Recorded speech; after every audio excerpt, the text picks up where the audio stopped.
무분별한 소비 습관으로 지출을 감당할 수 없어 개인회생 진행하셨던 분들에게 공통적으로 나타나는 현상은 뭐냐면 지출에 대한 계획 없이 지출을 하셨던 거예요.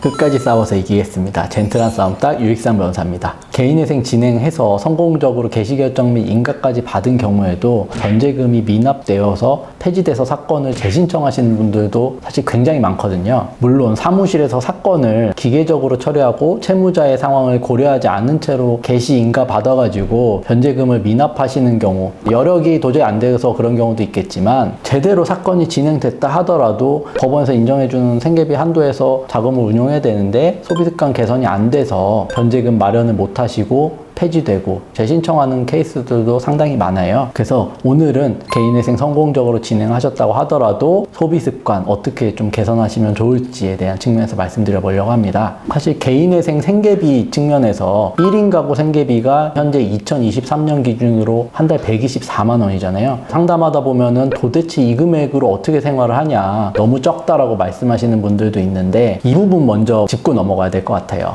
개인회생이라는 것은 채무를 감면 해주는 거잖아요. 내 월소득에서 법이 인정하는 생계비를 빼고 36개월 동안 갚고 못 갚는 금액은 감면해주는 게 기본인데 당신 소득 능력의 한도에서 갚을 수 있는 만큼만 갚고 못 갚는 거는 감면을 해주겠다라는 거고, 그 말인즉슨 채권자들의 희생을 전제로 채무를 감면받는 거란 말이에요. 채무자분들께서는 빚에서 이제 해방되시겠지만 채권자들은 반대로 큰 손해를 떠안을 수밖에 없는 거죠. 따라서 개인회생의 기본 취지 자체도 개인회생을 진행하는 기간 동안은 어느 정도 내피판 생활을 감수해야 되는 거고, 기존의 수입 대비 과도한 수준으로 생활하던 생활 수준을 유지할 수 없다라는 걸 전제로 하는 겁니다. 물론 이제 기존부터 검소하고 절제된 생활을 하셨지만 사업이 잘 안 됐다거나 뜻하지 않은 사고를 당해서 개인회생 하신 분들에게는 해당되는 사항은 아니겠죠.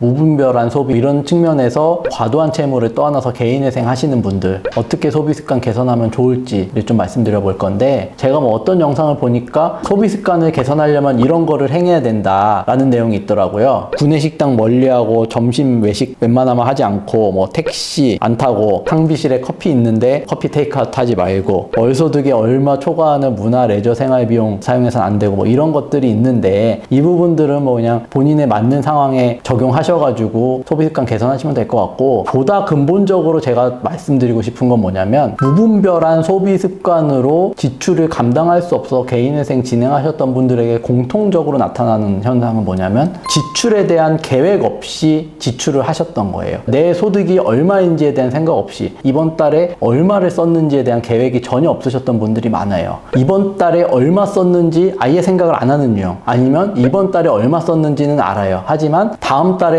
덜 써서 메꾸면 되겠지라는 생각인데, 이런 생각이 카드 리볼빙이나 돌려막기로 연결될 수밖에 없어요. 카드 리볼빙이나 돌려막기가 들어가는 순간부터 연이율이 굉장히 높게 올라가기 때문에 채무가 쌓이는 속도가 점점 눈덩이 구르듯이 빨라지거든요. 리볼빙이나 뭐 할부 마찬가지로 언젠가는 내가 갚아야 될 돈이고 그 돈을 갚는 시기가 뒤로 미뤄져 있을 뿐이잖아요. 그런데 이분들 느끼는 감정은 또 어떠냐면은 당장 이번 달 다음 달에 내가 나가는 금액이 얼마 안 되기 때문에 내 생활에 여유가 있다라고 또 느끼셔요. 그렇게 착각을 해서 이번 달 지출도 그대로 유지가 되고, 그럼 다음 달에는 사실 또 갚아야 되는데 그것도 뒤로 밀어놓으면 이번 달에도 나는 돈이 남는다, 이런 식으로 느끼는 경우가 많아서 궁극적으로는 소비에 있어서 최소한의 계획은 좀 하시고 내 수입과 지출이 어느 정도인지에 대한 상황 파악은 좀 하시는 게 좋겠다, 이런 말씀 드리고 싶고, 그런 측면에서 개인회생 진행하시게 되면 신용도가 떨어졌기 때문에 카드 사용도 안 되고 대출도 안 나오잖아요. 그러면 결국 체크카드 사용하셔야 되고 나에게 주어진 생계비 한도에서 지출을 하셔야 되니까 일정 부분 반강제적으로 계획적인 소비의 여건도 맞추실 수 있을 것 같다는 생각도 좀 들어요. 이번 개인회생을 계기로 무계획적인 소비라든지 지출, 필연적으로 다음 달, 다다음 달 나가야 되는 비용들을 생각하지 않는 소비, 이런 소비들은 좀 개선하는 계기로 삼으시면 좋을 것 같다라는 말씀 드리고 싶습니다. 오늘은 개선해야 될 소비 습관에 대해서 말씀드렸는데, 어렵게 개인회생 받아서 재기의 발판 마련했는데 돈 못 내가지고 폐지되면 다시 신청하느라 또 비용 나가고 경제적 재기의 시점도 더 늦어지는 거니까 개인회생 진행하시면서 본인의 어떤 부적절한 소비 습관 이런 부분도 반드시 개선하셔서 개인회생 절차 종료하면